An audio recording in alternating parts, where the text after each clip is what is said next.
Shalom teman-teman, gimana kabarnya hari ini? Jadi aku bakal nyampein renungan buat hari Sabtu ini. Jadi sebelum kita masuk ke renungannya, mari kita berdoa terlebih dahulu. Terima kasih ya Bapa buat kasih setia dan kebaikan-Mu yang tidak pernah habis di hidup kami. Terima kasih untuk pertolongan-Mu melalui tangan-Mu yang tak kurang panjang dalam setiap hidup kami. Ya Bapa, saat ini hamba-Mu akan men-sharingkan renungan kepada teman-teman SKK-SKP yang melihat video ini.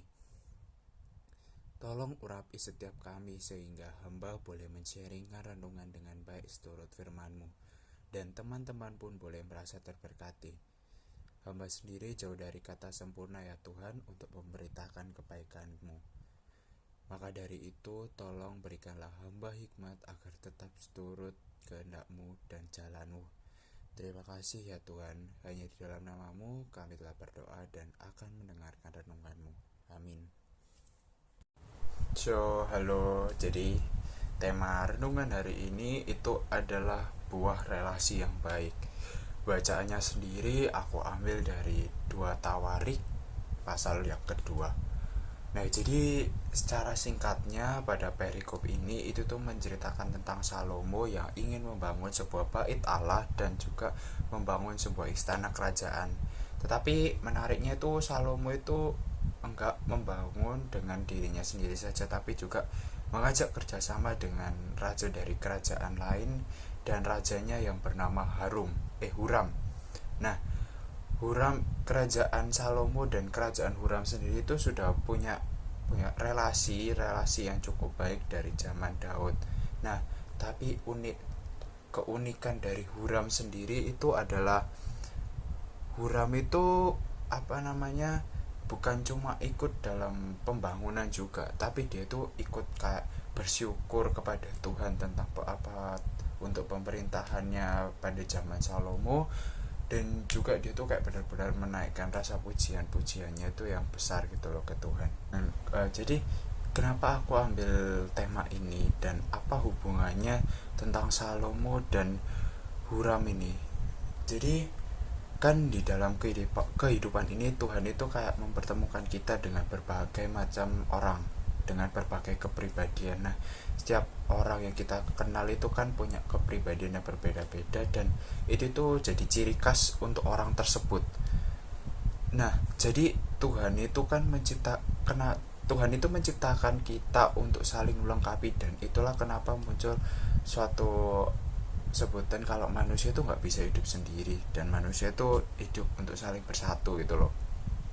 Kayak contohnya itu yaitu membangun relasi. Nah, yang aku bacakan untuk perikop tadi tentang Raja Salomo, jadi itu kan karena dijelaskan bahwa Raja Salomo itu bekerja sama dengan kerajaan tetangga dalam membangun bait Allah dan istana kerajaan. Jadi Salomo itu sendiri tahu dan paham bahwa dia itu nggak bisa bangun bait Allah maupun istana kerajaannya sendiri. Jadi dia itu butuh bantuan dari orang lain, dan dia itu nggak bisa mengandalkan kekuatannya sendiri. Jadi makanya oleh sebab itu dia itu meminta bantuan kepada raja tetangga. Nah, dari situ kita bisa petik bahwa hidup untuk berdampingan dan hidup untuk saling membantu dan melengkapi satu sama lain yang dibangun melalui sebuah relasi. Jadi relasi sendiri itu apa? Jadi relasi itu adalah hubungan antara sesama manusia dari hasil interaksi yang bersifat timbal balik dan saling mempengaruhi satu sama lain. Nah, relasi sendiri itu juga dibedakan jadi 2. Ada relasi yang baik dan juga ada relasi yang buruk. Jadi kita itu di sini tinggal dan diberikan kewenangan untuk memilih sebuah relasi antara yang baik ataupun yang buruk. Nah, tapi relasi sendiri itu untuk kita dan semestinya itu dibangun untuk melalui sesuatu yang baik. Nah, itu tuh bagaimana caranya? Caranya itu dengan kayak mungkin beberapa action melakukan hal-hal baik dan juga menghindari perbuatan-perbuatan yang buruk yang bisa mempengaruhi kita untuk terjerumus ke dalam hal yang bukan semestinya. Nah, dalam lingkungan pertemanan kita tuh harus bisa memilah gitu loh, yang mana relasi yang baik dan juga mana relasi yang buruk. Karena secara nggak sadar relasi sendiri itu bakal membantu kita untuk mengupgrade kita atau mengembangkan diri kita untuk menjadi versi yang lebih baik. Jadi karena di dunia ini orang ini tuh berbeda-beda, maka kita sendiri yang kita tidak bisa mengontrol orang untuk dapat terus baik gitu loh. Tapi kita itu bisa mengontrol diri kita sendiri buat menjadi lebih baik dan menjadi baik dan lebih baik sehingga dapat melahirkan sebuah relasi yang sehat pula. Nah, karena dengan relasi yang sehat dan relasi yang baik kita tuh bisa melahirkan sebuah generasi yang hebat pula. Jadi poin yang dipetik pada renungan kali ini tuh dengan apa yang kita lakukan untuk mendapatkan sebuah relasi itu bakal mempengaruhi kita akan menjadi diri kita yang lebih baik atau kita akan menjadi semakin buruk. Karena relasi itu sepenting itu, dan relasi itu mungkin bisa diibaratkan sebuah lingkungan juga untuk kita. Jadi kita sebagai manusia itu juga harus pinter-pinter buat memilih sebuah relasi gitu loh. Karena sekarang banyak kejadian bahwa misal seorang anak untuk salah memasuki pergaulan, maka dia itu akan berubah menjadi lebih buruk. Mungkin kayak ada yang terpengaruh narkoba, ngerokok ataupun dan lain-lain. Nah, itu adalah salah satu mungkin contoh untuk relasi yang lebih mengarah ke lebih buruk. Tapi ada juga relasi yang mengarah lebih baik. Kayak misalnya kita dengan berteman dengan beberapa orang yang mungkin tanpa kita sadari dia itu pinter. Nah, itu tuh bisa ngebuat kita terpancing untuk ikut pinter juga, karena kayak ngerasa mungkin wah rek konco aku kok pinter ini ya, aku ya pengen pinter. Nah, itu tuh mungkin salah satu cara motivasi kita untuk menjadi lebih baik. Yes, kayak gitu. Nah, kayak gitu.